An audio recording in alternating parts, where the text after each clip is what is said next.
Hi folks, how you doing? So, it's a little bit of a weird phenomenon that I've always noticed on the allotment, and obviously before it was even an allotment, because I, as a kid, was raised around here, so I used to walk down the lane and stuff. Now, it's just gone cold.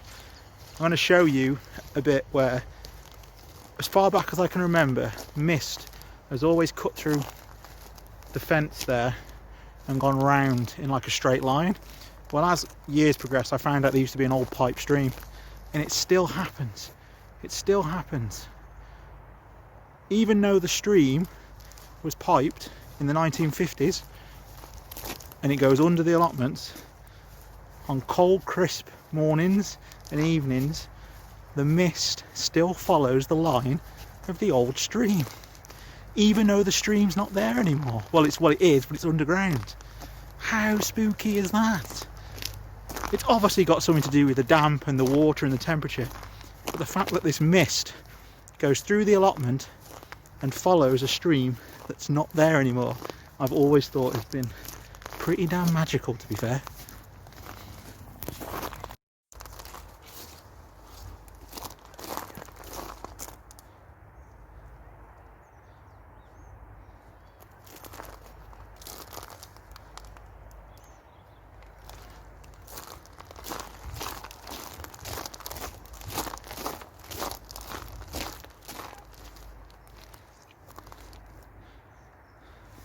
You see it just cut across there?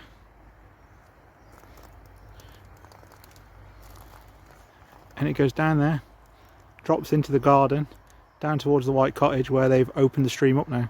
But even before they opened the stream up, the mist has always followed that line ever since I can remember. I don't know if anyone can tell me what that is, what phenomenon it is, or is it just spooky? It's the ghost of a lost stream. Hi folks, how you doing? What a lovely day it is down the allotment today. The snow's come out again. I don't even think this was forecast.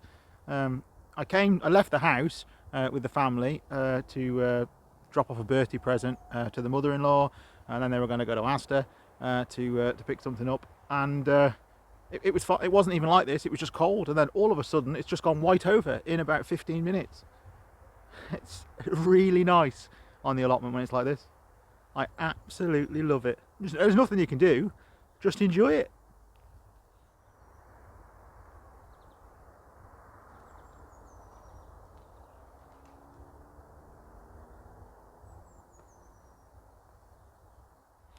So we're into the new year now, and so far the New Year's resolution's going well.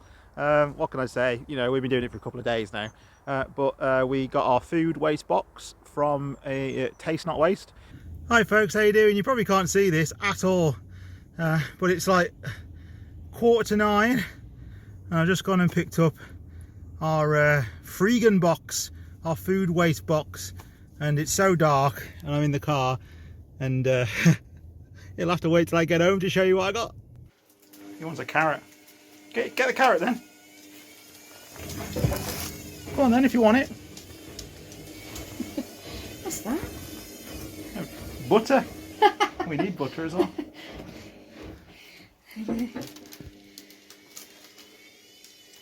Slow, isn't there? It's full to the brim. And it was full of loads of goodies and stuff. Oh, little mouse just ran that way. Yeah, we're doing really well. I'm just itching to get growing, but obviously there's not a lot we can do for, you know, at least a few weeks really. I'm going to put some chilies and some peppers and some onions in and some leeks over the next few days, but other than that there's not a fat lot we can do other than chill out and just enjoy this early, you know, lull in the season before we all know what it's going to get like in March, April, May, when it's panic stations, plant. So all I can say is just enjoy it. Don't take January too seriously in the garden, because as the weather goes, you can make plans and nature just comes around and goes gives you a slap, puts you in the place and tells you who's boss.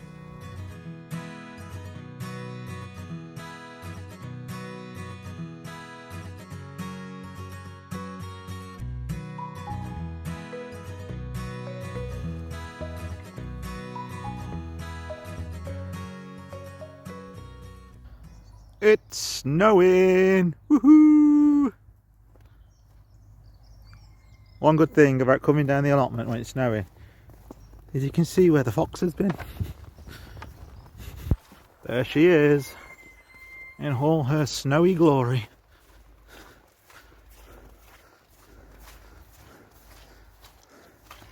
Any footprints? There's a couple of footprints.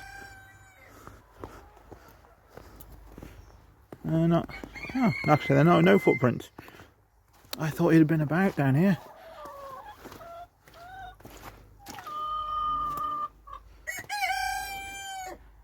Hello there. Should we get you fed? Hey diddly doodling. All good? Should we get you fed? Let's get you fed, shall we?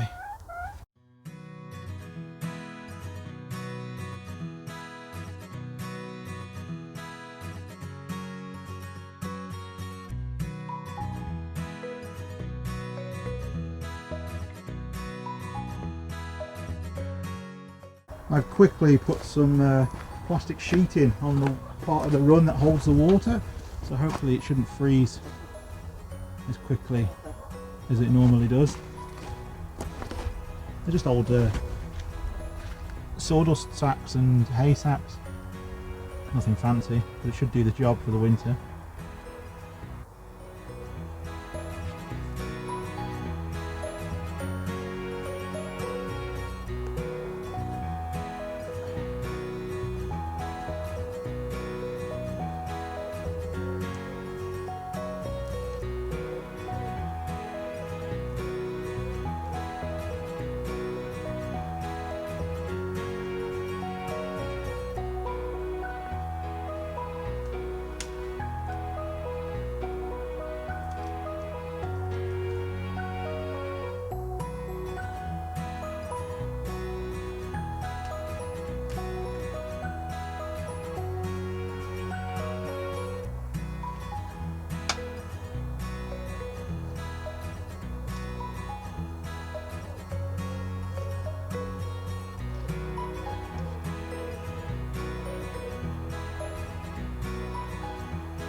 One of my favourite winter jobs is emptying the greenhouse. I tend to leave all my plants, tomatoes, chilies, cucumbers, everything in the greenhouse and let them die naturally. I don't water them, I let the soil dry out, and I let all the goodness from the leaves and the stems and any fruit that I have at harvest, I let that all rot down, go back into the roots, go back into the compost that I've used, hopefully puts a little bit of goodness back into the soil, and then I use all that compost in the raised beds with chicken manure, with straw, with weeds, and with anything I can get my hands on, just to get nutrients into the soil and just reuse. I see so many people throw away compost, put it in their green bins and take it to skips and landfills because they think that once it's been used that you can't use it again, and it's absolute rubbish. You're just throwing money away. It's really easy to rejuvenate compost. At the end of the day, compost is compost and that might sound stupid, but all you've got to do is put it back in the compost heap, put it back in a raised bed and get more nutrients back into it, and it's good to go for the following year. No issues whatsoever.